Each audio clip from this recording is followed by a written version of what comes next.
warahmatullahi wabarakatuh. Bagaimana kabarnya anak-anak? Semoga kalian selalu diberi kesehatan. Nah, karena kita sedang mengalami situasi yang tidak memungkinkan untuk kita bertemu secara langsung, maka dari itu, pertemuan kita kali ini kita lakukan secara online. Ibu harap kalian semua dapat mengikuti kegiatan kali ini dengan baik ya. Sebelum kita mulai pembelajaran kali ini, silakan ketua kelasnya pimpin doa terlebih dahulu. Oke, berdoa selesai. Sebelum kita memasuki kegiatan inti, Ibu akan membacakan daftar hadir terlebih dahulu. Mutia, Rahma, Hikmah, Hidayat, Fadilah. Alhamdulillah semuanya hadir hari ini ya. Walaupun kegiatan pembelajaran kita kali ini harus kita laksanakan secara online karena kondisi yang seperti ini, semoga kalian semua tetap semangat dan juga tetap bersungguh-sungguh dalam belajar. Pertemuan kali ini kita akan membahas mengenai memanfaatkan waktu, yaitu penjelasan atau isi kandungan yang terdapat dalam surat Al-Asr, kemudian penjelasan hadis terkait dengan memanfaatkan waktu, contoh-contoh perilaku memanfaatkan waktu, dan juga cara memanfaatkan waktu dengan baik. Nah, di sini siapa yang suka menunda-nunda pekerjaan? Ya, semoga kita semua tidak suka menunda pekerjaan. Nah, akan kalian tulis kegiatan apa saja yang sudah kalian lakukan dari kalian membuka mata tadi hingga saat ini. Ibu beri waktu kalian 5 menit untuk menulis. Ada yang bangun tidur langsung ngecek handphone, ada juga yang suka membantu ibunya, dan ada juga yang berolahraga. Ibu akan memperdengarkan murotal mengenai surah yang akan kita bahas hari ini. Silahkan kalian simak dan dengarkan dengan baik. Bismillahirrahmanirrahim. Wal 'asr. Innal insana lafi khusr. إلا الذين آمنوا وعملوا الصالحات وتواصوا بالحق وتواصوا بالصبر. Subhanallah, merdu sekali suaranya ya. Coba di sini siapa yang ingin membacakan ulang mengenai surah Al-Asr? Ya, silahkan.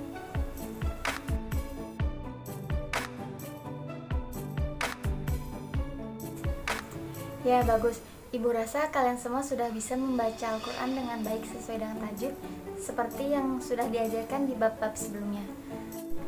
Oke, sekarang Ibu akan menunjukkan kalian beberapa gambar. Silakan kalian perhatikan dengan baik.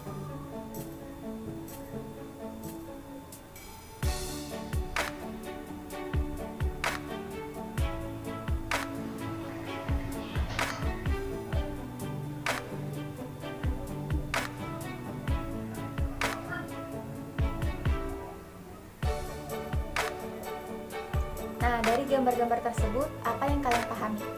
Di sini ada gambar anak yang terlambat sekolah dan sedang dihukum di luar pagar.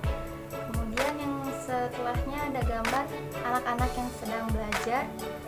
Yang setelahnya ada gambar anak yang sedang tidur. Ada lagi setelahnya gambar anak-anak yang sedang bermain game. Selanjutnya ada gambar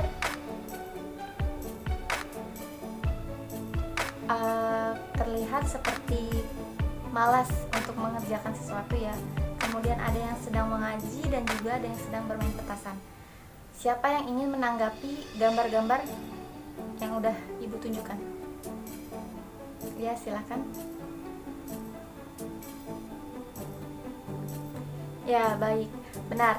Jadi gambar-gambar ini adalah contoh-contoh perilaku yang ada yang mencerminkan memanfaatkan waktu dengan baik sesuai dengan tema kita, dan juga ada yang tidak.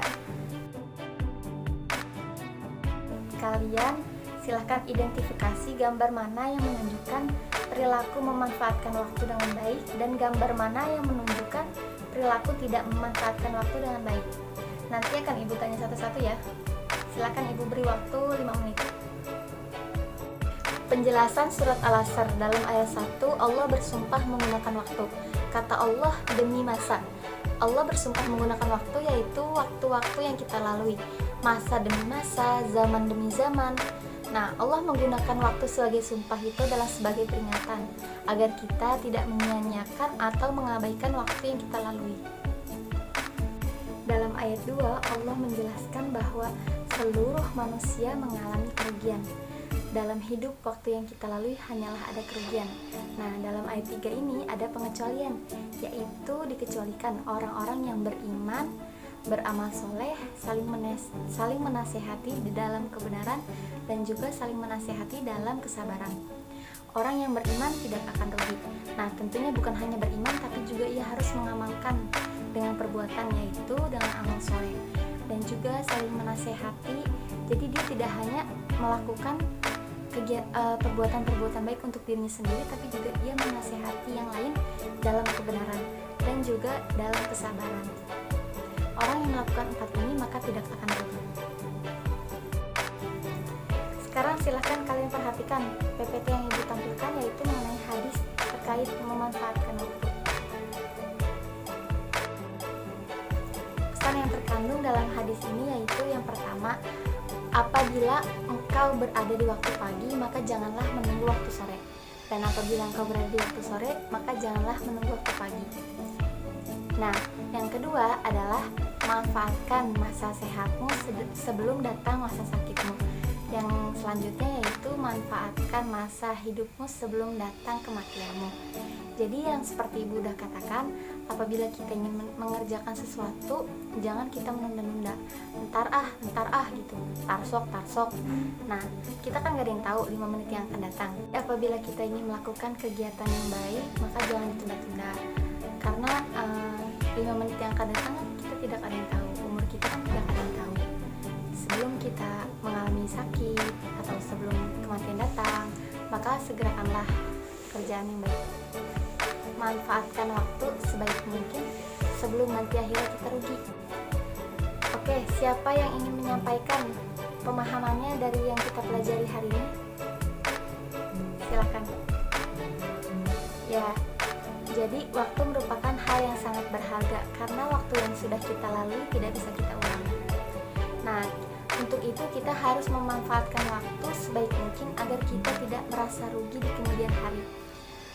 Untuk tugas pertemuan kali ini ada tugas kelompok dan juga tugas individu. Untuk tugas kelompok, silahkan kalian diskusikan by phone waktu yang sudah kalian manfaatkan dengan baik dan dampak positifnya terhadap yang kalian rasakan ya. Nah, selanjutnya untuk tugas individu, kalian silahkan buat sebuah video cara-cara memanfaatkan waktu dengan baik. Nanti dikumpulkan minggu depan, kirim ke email Ibu di kolektif oleh ketua kelasnya. Jadi kesimpulan yang kita ambil dari pelajaran hari ini yaitu kita harus bisa memanfaatkan waktu dengan baik supaya kita tidak merasakan rugi di kemudian hari. Nah, salah satunya adalah mengisi dengan kegiatan-kegiatan yang positif dan juga tidak menunda-nunda pekerjaan. Sebelum kita mengakhiri pelajaran, mari kita bersama-sama membaca hamdalah. Alhamdulillahirrabbilalamin. Nah, Ibu mohon maaf apabila banyak kekurangan.